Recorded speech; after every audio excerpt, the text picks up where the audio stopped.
আজকে হাতিরার END Dijk ভেঙে যেভাবে জল ঢুকছে রাজনগর নিশ্চিন্তপুর হাতিরার এবং কান্দিগ্রাম মানিকপুর দক্ষিণ মানিকপুর এবং কুমারবাড়ান নির্জনগর জিপির বিভিন্ন গ্রাম, তৎসঙ্গে রয়েছে পাতারিগ্রাম আলগাপুর, তৎসঙ্গে রয়েছে কৃষ্ণপুর ভৈরবনগর জিপি। এই সমস্ত এরিয়া হাতিরার নদী ভাঙ্গনের ফলে জলে প্লাবিত হবে। আমি প্রশাসনের কাছে বিনম্রভাবে আহ্বান জানাচ্ছি, প্রথমবার যখন ফ্লাড আসে তখন এনডি ডাইক ভেঙেছিল, কিন্তু বিগত দিন এনডি ডাইকের উপর কোনো মেরামত না হওয়ার দরুন আজকে পুনরায় আবার ফ্লাডের সম্মুখীন আমরা হতে হচ্ছে। আমি কাছাড়ের জেলাধিপতি মহাশয়ের কাছে আহ্বান জানাচ্ছি, আমাদের এই দক্ষিণ বড়গলা জেলা পরিষদ এলাকায় অত বড় বড় ফ্লাড হওয়ার পরেও আমরা কোনো সরকারি ক্যাম্প করতে পারি না।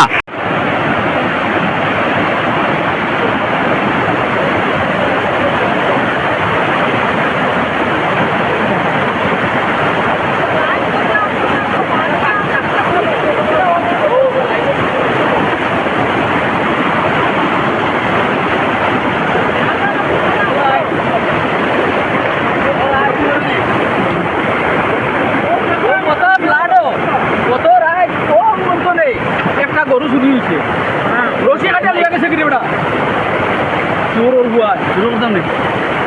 আজকে আমি ইউটিউব মিডিয়ার মাধ্যমে পুনরায় লাইভে আসতে বাধ্য হলাম। আজকে হাতিরার ইএনডি ডাইক ভেঙে যেভাবে জল ঢুকছে রাজনগর নিশ্চিন্তপুর হাতিরার এবং কান্দিগ্রাম মানিকপুর দক্ষিণ মানিকপুর এবং কুমারবাড়ান নির্জনগর জিপির বিভিন্ন গ্রাম, তৎসঙ্গে রয়েছে পাতারিগ্রাম আলগাপুর, তৎসঙ্গে রয়েছে কৃষ্ণপুর ভৈরবনগর জিপি। এই সমস্ত এরিয়া হাতিরার নদী ভাঙ্গনের ফলে জলে প্লাবিত হবে। আমি প্রশাসনের কাছে বিনম্রভাবে আহ্বান জানাচ্ছি, প্রথমবার যখন ফ্লাড আসে তখন এনডি ডাইক ভেঙেছিল, কিন্তু বিগত দিন এনডি ডাইকের উপর কোনো মেরামত না হওয়ার দরুন আজকে পুনরায় আবার ফ্লাডের সম্মুখীন আমরা হতে হচ্ছে। আমি কাছাড়ের জেলাধিপতি মহাশয়ের কাছে আহ্বান জানাচ্ছি, আমাদের এই দক্ষিণ বড়গলা জেলা পরিষদ এলাকায় অত বড় বড় ফ্লাড হওয়ার পরেও আমরা কোনো সরকারি ক্যাম্প করতে পারি না।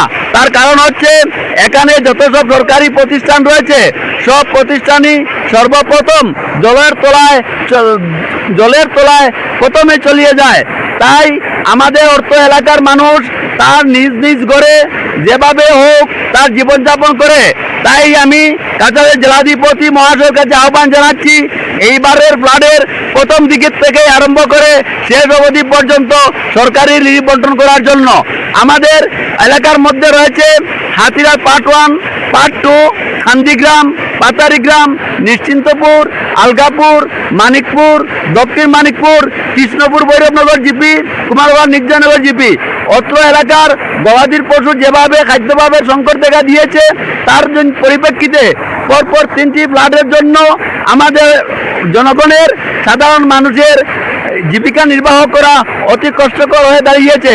আমি আজকে লাইভের মাধ্যমে কাছাড়ের জেলাধিপতি মহাশয়ের কাছে আহ্বান জানাচ্ছি, অতি সত্বর সরকারি কর্মীর মাধ্যমে আমাদের অর্থ এলাকা ইনভেস্টিগেশন করে আমাদের পুনরায় হাতিরার নদী ভাঙ্গন প্রকল্প পুনর্গঠন করা এবং পাতারিগ্রাম পিডব্লিউ রোডের উপর দিয়ে যেভাবে জল প্রবাহিত হচ্ছে সেই জল আমাদের অতি অল্প সময়ের মধ্যে মাত্র 2-3 ঘন্টার মধ্যে আমাদের বিস্তীর্ণ এলাকা জলে প্লাবিত হবে।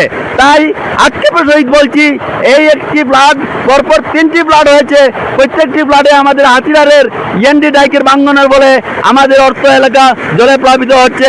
তাই মাননীয় কাছাড়ের জেলাধিপতির কাছে বিনম্রভাবে পুনরায় আহ্বান জানাচ্ছি, আপনি অতি সত্বর আপনার কর্মীর মাধ্যমে আমাদের অর্থ এলাকা ইনভেস্টিগেশন করে আমাদের সুনাগরিকের সুব্যবস্থা করে দেওয়ার জন্য অনুরোধ জানাচ্ছি।